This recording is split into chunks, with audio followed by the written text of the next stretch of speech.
from Ball State University. News for the campus community and all of Delaware County. This is NewsLink Indiana. Good evening and welcome to NewsLink Indiana. I'm Sierra Fink. And I'm Brandon Pope. You heard it first on NewsLink back in December when Ball State launched its student-focused Be Connected app for the Android phone. Well, now Apple iPod and iPhone users will be able to use the mobile app as well. The university announced today that the Be Connected app is now available at the App Store. With the app, students can access handy information, grades, class schedules, and information regarding student organizations. The Apple version was designed with an iPhone in mind and includes the additional capabilities in adding classes and university events directly to your device's calendar. Taking a stroll through today around downtown Muncie can be discouraging at times. Through the years, many businesses have left the area. Alberto Pimienta joins us now to talk more about this. In recent months, downtown Muncie has suffered some hits. A restaurant, a coffee shop, and a houseware store closed their doors. Many buildings are also vacant. But the bottom line is, they're not making enough money. Even though the area is seeing some rough times, there's one restaurant that's putting all their trust in the future of downtown. Casa del Sol is the newest addition to the area. The restaurant is located right where Blue Bottle Coffee Shop used to be.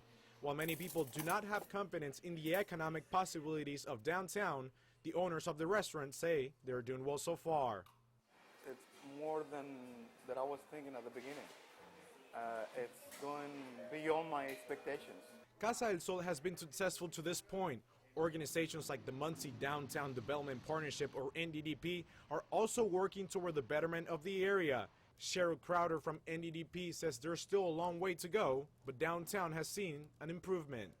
This place was 90% vacant when we started 10 years ago. There was no development on the second and third floors of the buildings. If you walk down Walnut Street right now and you look up to the second and third floors, nearly all of them have been developed. The Muncie Downtown Development Partnership also says the area will keep improving. Not everything is going to work all of the time, but I think that we're in a really good position with downtown right now to move forward. Business owners seem to agree. For some reason, I was like, no, I don't like downtown. It seems like there's not enough, customers. I'm here. I was wrong.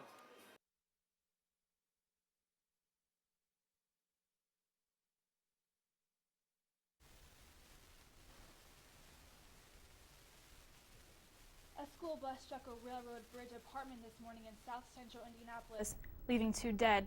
The victims in the accident were identified as 60-year-old bus driver Thomas Spencer and 5-year-old student Donacy Smith. 2 other students were critically injured, and 8 suffered non-life-threatening injuries. The remaining students have been released to their parents.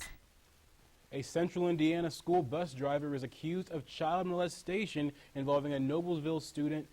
42-year-old Garrett Cornell was arrested Saturday on child molestation exploitation charges. The Noblesville School District tells Wish TV that the district is making resources available to the child and family involved. More than a week after deadly tornadoes ripped through southern Indiana and other portions of the Midwest, those in the affected areas are breathing a sigh of relief after FEMA announced it will offer aid to 6 counties in the region. President Barack Obama has declared a federal disaster area in Clark, Jefferson, Ripley, Scott, Warwick, and Washington counties. State and federal agencies will open a disaster recovery center in southern Indiana to get aid to people after damage from recent tornadoes and other storms. We didn't know we existed, that's what we felt like. But then after that, then everybody started coming around.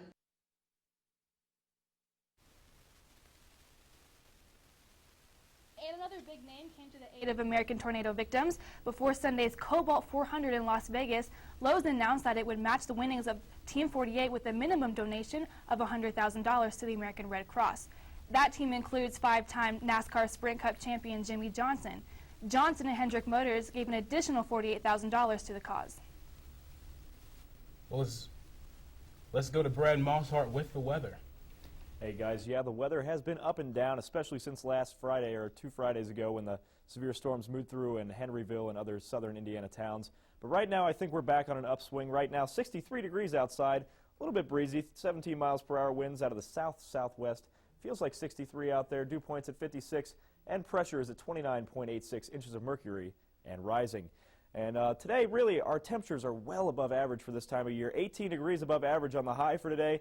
The low is over 20 degrees above average for what we're going to be seeing tonight, around 52. That's not official. The record was at 76, and we might be breaking more records coming up later this week.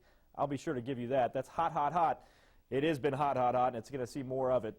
And that also means, unfortunately, we could see some thunderstorms later this week. I'll let you know when and when we might be seeing some record-breaking temperatures all coming up on NewsLink Indiana. But for right now, back to the desk.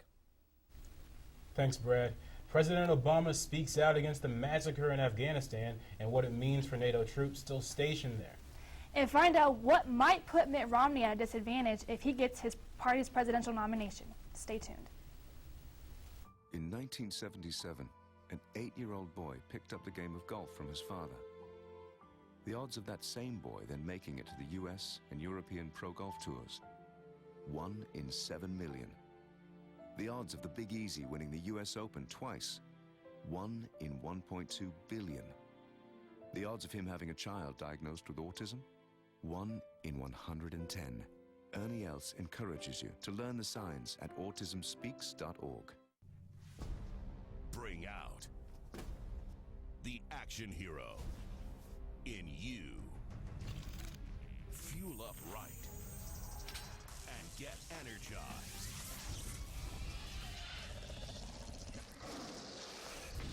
Be part of the greatest action movie ever. The first movie that puts you in the action. Show us how you train and eat like an action hero. Join in at actionheroalliance.com. Up, college is hard. Down, those books are heavy. My sport is football, but my passion is education. So every year I take promising high schoolers on a college tour to show them that higher education means a brighter future. My name is Nnamdi Asamoah. I don't just wear the shirt, I live it.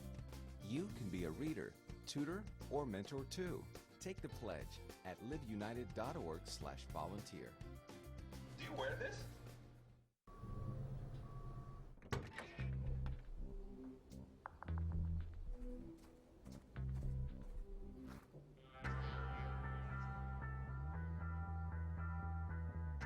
When you throw away money on wasted electricity, you're throwing away everything you could have bought with it. Saving energy saves you money. Learn more at energysavers.gov. This is NewsLink Indiana. President Barack Obama says the massacre of Afghan civilians won't change U.S. plans for keeping troops in the country. The shooter, who is believed to be a U.S. soldier, killed 16 people. Obama told an Orlando television station that the killings underscore the importance of handing over security to the Afghans and bringing forces home on time. Be sure to tune in to NewsLink Indiana tomorrow night for more coverage, including local reaction. It's Republican presidential candidate Mitt Romney's 65th birthday today, but there's one present he won't be getting: Medicare. According to his campaign, he does not plan to enroll in the program. That decision puts Romney in a minority, and it's something Democrats could use against him later on. Romney spent his birthday talking to voters in Alabama. Thank you, Sierra and Brandon. I'm Daya Hernandez, and here's a look at tomorrow's headlines from our partners at the Ball State Daily News. Cardinal Wings, a new group at Ball State, raised $8,000 this past year to help those with sudden financial aid problems. The Student Government Association will have a new program for the couple freshmen this upcoming year to help them become more familiar with the school and their new campus life. Because of the sudden fame of Coney campaign, the organization Invisible Children are being questioned about how they are actually managing their funds. All that and more are coming up in tomorrow's Ball State Daily News on newsstands across campus or online 24 hours at Ball State at bsudailynews.com. I'm Daya Hernandez. Back to you guys at the desk. IndyCar is hoping to attract a younger audience, and they're placing that task in the hands of a snail. IndyCar is teaming up with DreamWorks to make Turbo. It's the story of a snail who dreams of winning the Indianapolis 500. The movie is the biggest deal yet for IndyCar entertainment, and filmmakers hope it will have the same effect Cars had on NASCAR. The film is expected to hit theaters in July 2013. Ball State Parking Services enforcement officers can be spotted writing citations all across campus. NewsLink Indiana's Brittany Tyner reports on where the money from all those citations goes. Students and faculty members who have had to pay the necessary evil that is a parking citation may wonder what that money goes towards. Ball State's Parking Services Office Manager Nancy Ray says that money actually helps students and faculty members avoid parking citations. It provides the free shuttle bus service that goes for students and employees that you see up and down McKinley. Ray says that money also benefits students who have purchased annual parking permits. It also goes for maintenance and repair on the garages and resurfacing, restriping lots, that kind of thing. Ray estimates about 30,000 citations are written each year. She says despite this amount, parking enforcement officers do not have a certain amount of citations they have to write in a certain period of time. Parking enforcement coordinator Tim Harshman says even though his officers do not have a quota, he still monitors them daily to make sure they are keeping busy. They will walk their lots, they'll drive through their lots.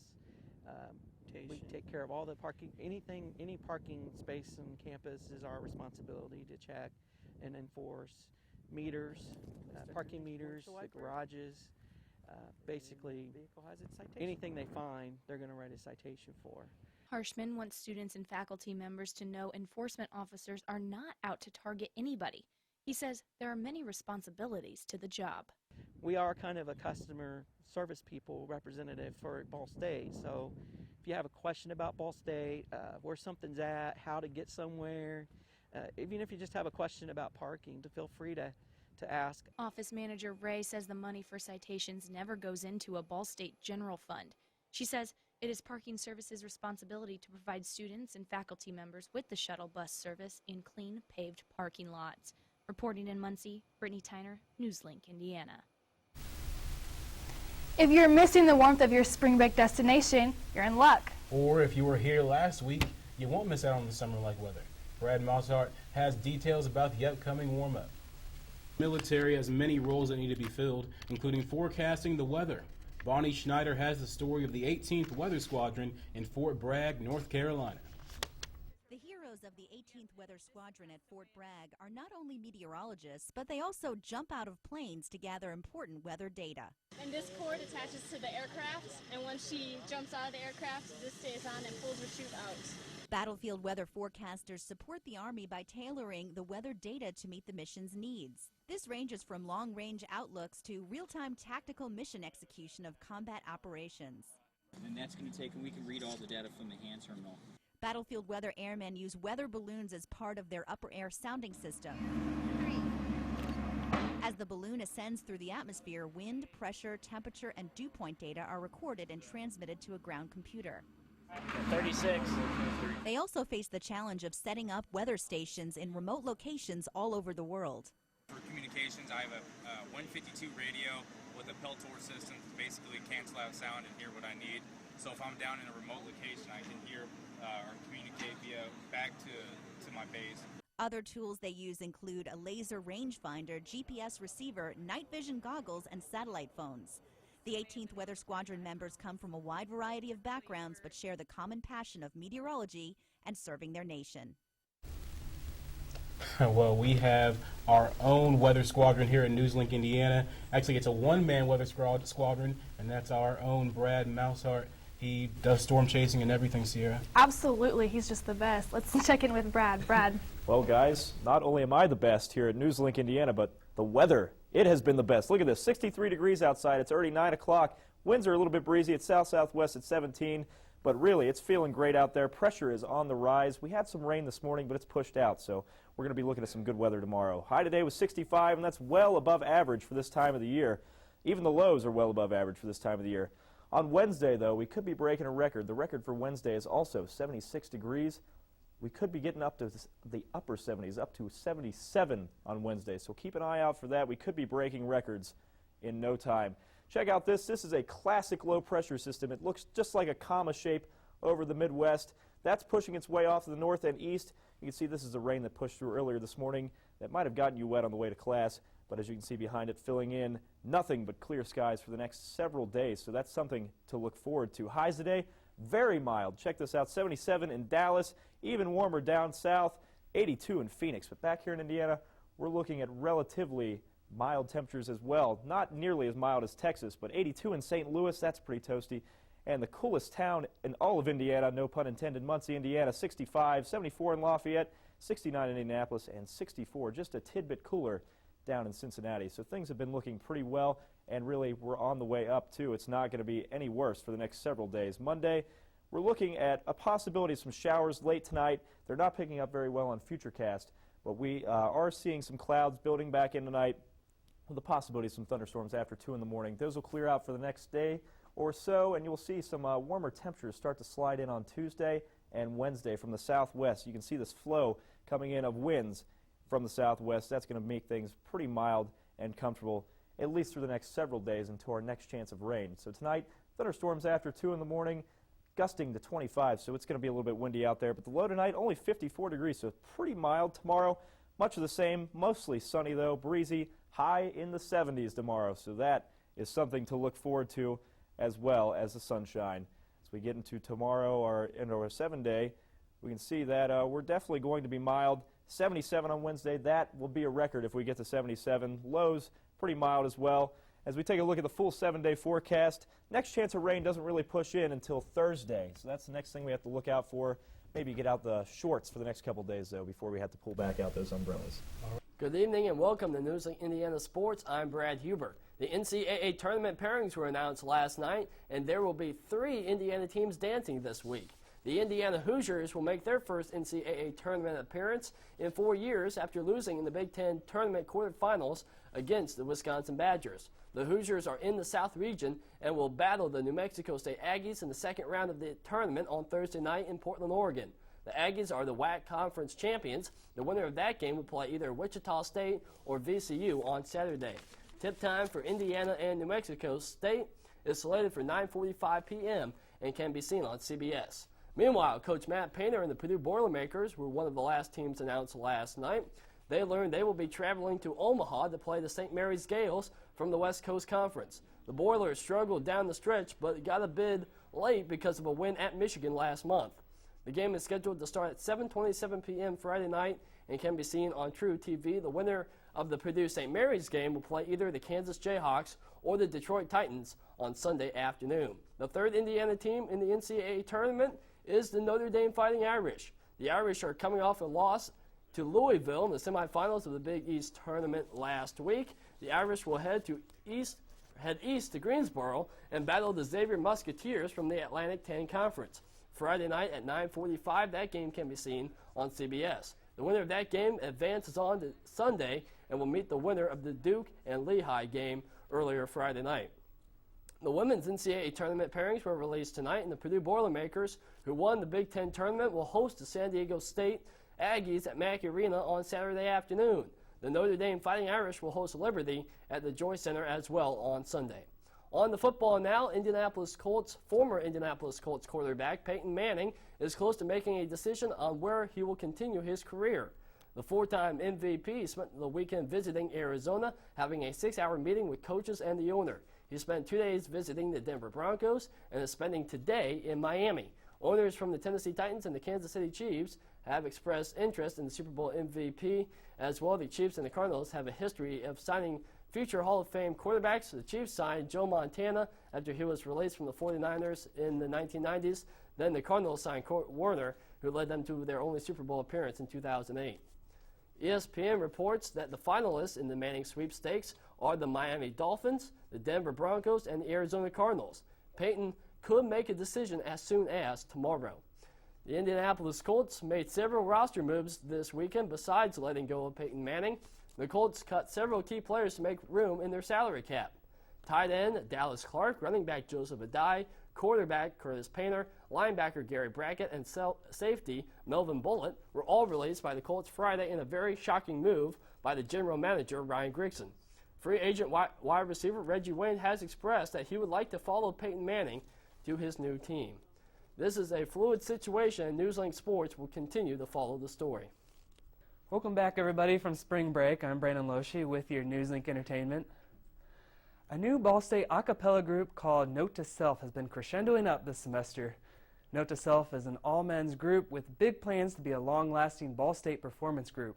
Let's hear what coordinator David Blumberg says about the group.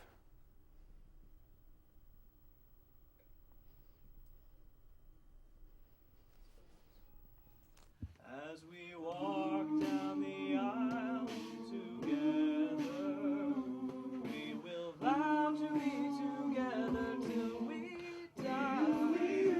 We're Note to Self, Ball State's newest all-male a cappella group.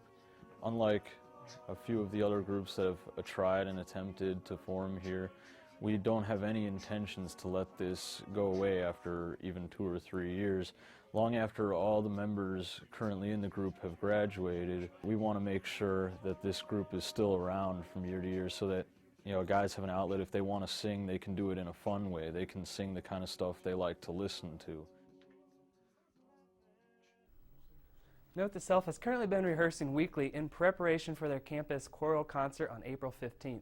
For more information, you can look up their Facebook page. Just search Note to Self. The Muncie Civic Theater held auditions today and will continue to hold auditions tomorrow at 6 p.m. Auditions for Arkansas Bear are targeted toward children ages 10 to 18. Interested actors and actresses will not need to memorize a monologue. Also, sample scripts will either be posted online or handed out there. Boys who are auditioning should come prepared to learn a short dance number unless they do not wish to be considered for the part of the Dancing Bear or for Little Bear. For more information, check out munciecivic.org. That's going to do it for your NewsLink Entertainment. Back to the desk. Well, that's all for NewsLink Entertainment tonight. Thanks for joining us.